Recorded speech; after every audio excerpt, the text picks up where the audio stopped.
Punchline is one of those characters in the DC universe that just kinda showed up. Her first showing was in Batman number 89 as a set of lips and clownish makeup, and the fans absolutely loved her. Now, she's an established character in the Batman mythos and has records throwing hands with Catwoman, Nightwing, and even Batman himself. But with as much overnight success as she had, she's still unknown to a lot of people. Today, we'll be going through the origins and appearances of the Laughing Lady, the Joker's new fling, the Punchline. My name is DZ, let's begin.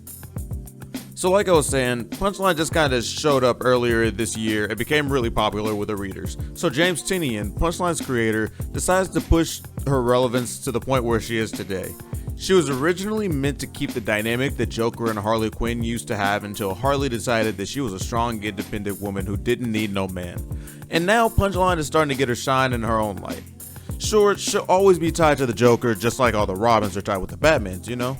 But I really think she can make her own imprint on the DC universe as a whole, especially with the Batman stories. Her first full appearance wasn't until the year the villain Hell Arisen number 3, where she helped Joker try to convince Lex Luthor to join her side against the Batman Who Laughs. In this, Joker calls her the funniest woman he knows. And, you know, compliments from the Clown Prince of Crime, that's very hard to come by. Now, this was a short appearance without much relevance to the story, but during the Joker 80th anniversary 100-page super spectacular, say that 5 times fast, I know I had to record that 5 times fast, she really shows her character and why she's such a good fit for the Joker. See, Alexis K was a normal, not really normal, but kinda normal, student at Snyder College when a field trip to a news broadcasting station went horribly wrong. The Joker was doing one of his trademark stints at comic book violence and she became a hostage for a little bit. But the Batman came and saved her, ruining the joke. She wasn't able to see the Joker's punchline to all the hilarious jokes he puts out. So she went to find it, and she kept looking and looking and looking and looking to the point of pure obsession with the Joker. She even created her own podcast and feigned schizophrenia so she could keep doing her research on the supervillain, as well as let the world know about his great vision, whatever that was supposed to be and whatever that was. And what came from the podcast, to be honest, like, let's be real. Would you listen to a Joker podcast? I would listen to a Joker podcast. But I know people who listen to murder documentaries already. So imagine the market for supervillain documentaries? Oh my gosh, you'd be rich. Anyway, what she got from the podcast was a large following and a realization that the Joker isn't done telling the joke yet. He's not done with his grandiose statement directed at Gotham. And while he's still telling the lifetime joke, the punchline will be there at the end of it all. And with those realizations in mind, the newly named Punchline will chase the Joker with a much more open approach. She will start committing acts of terror, much like the Joker himself. Mailing letters filled with Joker toxin, terrorizing restaurants for no reason, blah blah blah, you get the drift.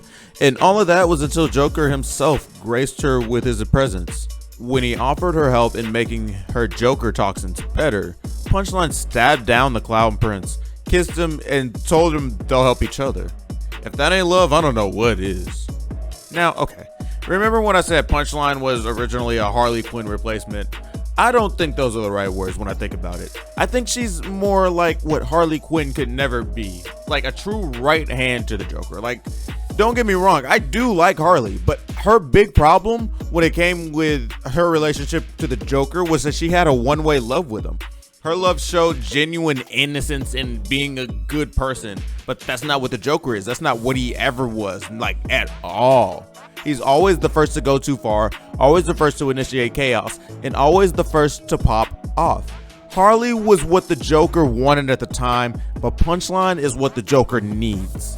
And their stark differences are really made known when they end up slugging it out in Batman number 93, where Punchline leaves her predecessor floating down the river with her throat slit. That girl got some hands. And while we're talking about the subject of hands, let's talk about when she gave Batman the business in the Joker War. Not only did she take over Wayne Industries, not only did she take over all of Batman's hideouts, but she also went toe-to-toe with the Bat himself and came out with a dub using her own brand of toxins. She also had run-ins with Catwoman, Nightwing, and Batgirl, and she was a problem every single time, bro. I cannot stress enough how badass this new villain is. She's a great sidekick or even love interest for the Joker.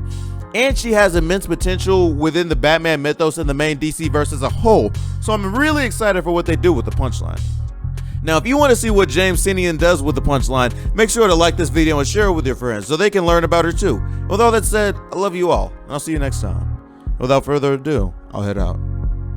Goodbye.